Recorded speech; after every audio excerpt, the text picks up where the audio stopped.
here with Concordia head baseball coach Jeremy Geidel after another split in a G-Pack doubleheader. Let's start with game one. You're able to pull that out after giving up the lead, but Nick Thill got a couple of big outs, and then you got the key sac fly from Ellison to pull it out.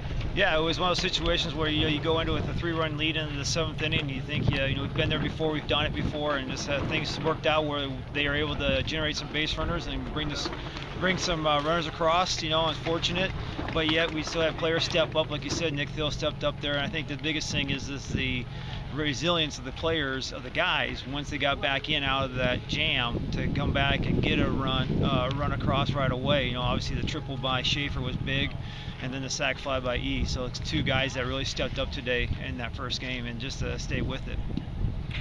Now in game two, it was a pretty wild game, 10-9, with a lot of hits and errors on both sides. But what do you take away from that one? Well, I think you take away one, we're generating some runs. Both games, we're scoring more runs than we did last weekend. I think you take away the competitiveness this weekend versus like we did in Mitchell. We weren't very competitive at Dakota Wesleyan. This weekend we were very competitive, and we won the games that we won it the hard way.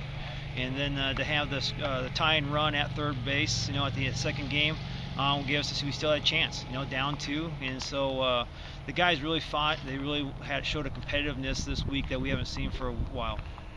Now you've kind of into the stretch run. There's only about a few weeks left in the season, depending on how things go at the conference, but what do you hope to see here? I hope to see the competitiveness stay with the guys. I think to continue to come out, continue to play the game, continue to stay competitive throughout. No matter how many outs we have left, we're still going to compete. And you know what? You never know what's going to happen. So every day you got to come out and just continue to grind it out.